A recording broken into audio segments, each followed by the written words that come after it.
A few months ago, I joined a group of people that were affected by the Norfolk Southern train derailment in East Palestine, Ohio. I was surprised to see that the group seems to be full of MAGA and other sorts of reactionary authoritarians. These are the people that are more likely to be supporting people like Trump or DeSantis than, say, Biden or even AOC or members of the squad.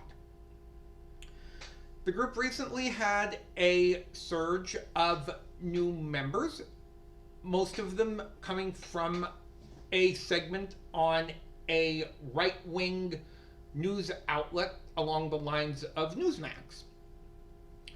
These new members also started suggesting ways to try to spread the word, and media outlets like the Joe Rogan Experience, Tucker Carlson, groups like Gab, Parler, and even Rumble were all mentioned.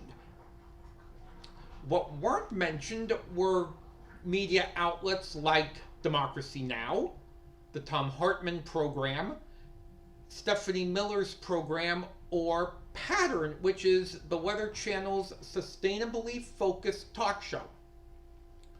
Unfortunately, these outlets have also not devoted a lot of time to this derailment or to its aftermath.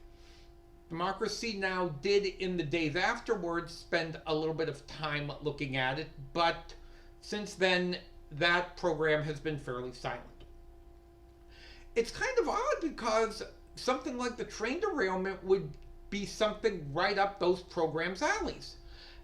We have a case of corporate malfeasance resulting from deregulation of the rail industry, and the nature of the chemicals, being petrochemicals, could have been further tied to America's continued reliance on fossil fuels. The silence from these outlets makes me wonder if the narrative that activists do not care about rural America may be drawing them closer to the right. Fox News, Newsmax, etc. report on this, bring rural Americans in, and then dog whistle them into voting against their economic interests. Now, that's not to say that there aren't some groups that are making an effort to organize within rural America. The group Showing Up for Racial Justice, or SURGE, has done work on this lines. They are a group of progressives, especially rural white progressives, who are taking the time to try to organize rural white voters around issues of social justice and provide a counter narrative to the rural white supremacy of the Republican Party. Rather than be part of this problem, though, I have chosen to be part of the solution. I'm reaching out to some of my fellow activists to try to have them reach out to the people of East Palestine, Ohio, and the members of this group to try to have their stories be told. It's a matter of, will they accept the offer? And will they continue to listen to those programs and maybe learn how they are being manipulated and get them to see that they may have more in common with a person of color in an urban area than with a person like Trump or DeSantis?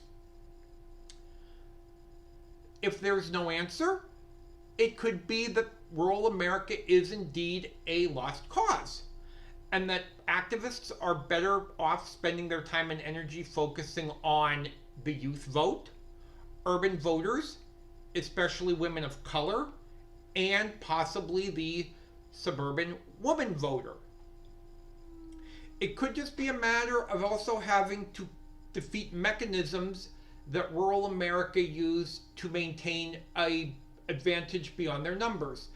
There are efforts underway to eliminate the Electoral College and replace it with a national popular vote, and the calls within the Senate to abolish or reform the filibuster, which is another way that rural states and their voters are able to block meaningful progressive legislation. This is though going to require activists to also be able to outvote rural reactionaries and defeat them in and on the streets.